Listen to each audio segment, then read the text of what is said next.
اسرائیل اپنے قبضے کو طول دینے کے لیے خطے میں دہشت گردی کر رہا ہے۔ ایران پر اسرائیلی حملوں کی مذمت کرتے ہیں، یہ عالمی قانون کی خلاف ورزی ہے۔ آزاد اور خود مختار فلسطینی ریاست کے قیام کے موقف کی حمایت کرتے ہیں۔ نائب وزیر اعظم اسحاق ڈار اور ایرانی وزیر خارجہ عباس عراقچی کی مشترکہ نیوز کانفرنس، ایرانی عہدیدار سے دو طرفہ امور اور علاقائی صورتحال پر تفصیلی تبادلہ خیال ہوا۔ عباس عراقچی بولے، پاکستان کے ساتھ دیرینہ اور برادرانہ تعلقات ہیں، اسرائیل خطے میں نسل کشی کے جرائم میں ملوث ہے۔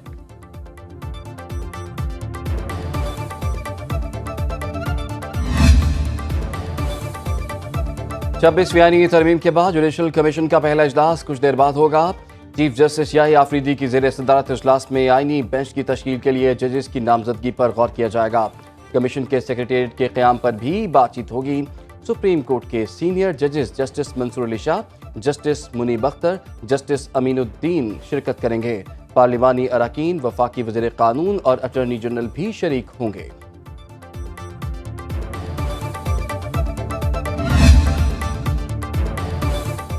سپریم کورٹ کے سینئر ججز کا چیف جسٹس یحییٰ آفریدی کو خط، جسٹس منصور علی شاہ اور جسٹس منیب اختر نے مشترکہ خط میں لکھا، 31 اکتوبر کو آپ سے پریکٹس اینڈ پروسیجر کمیٹی اجلاس بلانے کی درخواست کی۔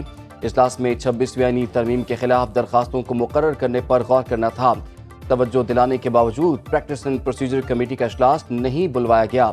ہم دو ممبرز نے قانونی اختیار کے تحت خود اجلاس بلوا لیا۔ 4 نومبر کو آئینی ترمیم کے خلاف درخواستوں کی سماعت مقرر کرنے کا حکم دیا۔ انتہائی افسوس کے ساتھ کہنا پڑ رہا ہے کہ فل کورٹ سماعت کی کاز لسٹ جاری نہیں ہوئی۔ 26ویں آئینی ترمیم کے خلاف درخواستوں کو رواں ہفتے لازمی سماعت کے لیے مقرر کیا جائے۔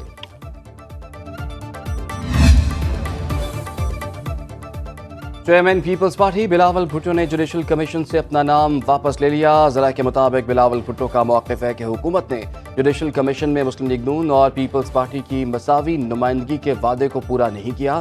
حکومت کے ساتھ پیپلز پارٹی کے مستقبل کا فیصلہ اب پاکستان پیپلز پارٹی کی سینٹرل ایگزیکٹو کمیٹی کرے گی۔ سروسز چیفز کی مدت، پریکٹس اینڈ پروسیجر سمیت اہم بلز قانون بن گئے۔ سینٹ سیکریٹریٹ نے گزشتہ روز ہونے والی قانون سازی کا گزٹ نوٹیفیکیشن جاری کر دیا۔ قائم مقام صدر یوسف رضا گیلانی نے اہم بلز پر دستخط کر کے گزشتہ شب منظوری دی تھی۔ سروسز چیفز کی مدت 5 سال، سپریم کورٹ ججوں کی تعداد 34 ہو گئی۔ بل کے تحت پاک فوج میں جنرل کی ریٹائرمنٹ قواعد کا اطلاق آرمی چیف پر نہیں ہوگا۔ تعیناتی، دوبارہ تعیناتی یا ایکسٹینشن کی صورت میں آرمی چیف بطور جنرل کام کرتا رہے گا۔ اپنے گھر کے خواب کی تعبیر مل گئی۔ اپنا گھر پروگرام کے تحت 850 سے زائد درخواست دہندگان کو پہلی قسط کی ادائیگی مکمل۔ پنجاب بھر میں مختلف شہریوں کو اپنی چھت اپنا گھر پروگرام کے تحت گھر بنانے کے لیے 60 کروڑ روپے فراہم کر دیے گئے۔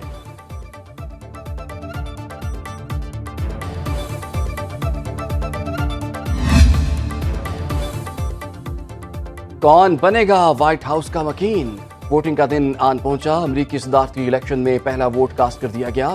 1936 سے جاری روایت کے مطابق نیو ہیمپشائر کی کاؤنٹی میں رات کے وقت تاریخ بدلتے ہی پہلا ووٹ ڈالا گیا۔ کاؤنٹی ڈیکسویل نوچ میں 2024 کے صدارتی الیکشن کے لیے 6 ووٹ رجسٹرڈ ہیں۔ پچھلی بار اس پولنگ اسٹیشن سے تمام ووٹ صدر بائیڈن کو ملے تھے۔ آج تک اس پولنگ بوتھ پر 2 بار ہی تمام ووٹ کاسٹ کیے گئے ہیں۔ امریکی عوام اگلے صدر کے انتخاب کے لیے آج ووٹ ڈالیں گے۔ 24 کروڑ ووٹر صدارتی الیکشن میں حق رائے دہی استعمال کریں گے۔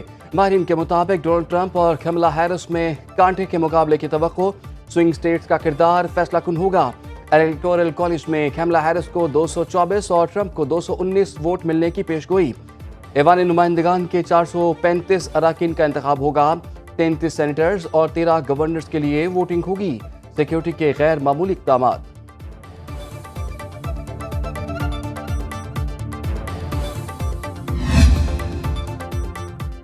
امریکی انتخابات میں کئی امریکن پاکستانی بھی قسمت آزما رہے ہیں۔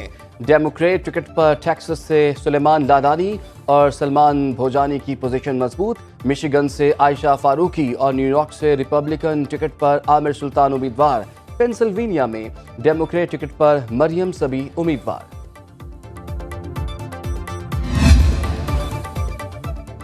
بھارت سے آلودہ ہوا کا دباؤ لاہور کی جانب موجود، لاہور میں اسموک کے ڈیرے، دنیا کے آلودہ ترین شہروں میں آج پھر سر فہرست، باغوں کے شہر کا ایئر کوالٹی انڈیکس 609 کو چھو کر 285 پر آ گیا، ملتان میں بھی صورتحال تشویشناک، پاکستان کا دوسرا آلودہ ترین شہر بن گیا، ایئر کوالٹی انڈیکس 557 کو چھو کر 257 پر آ گیا۔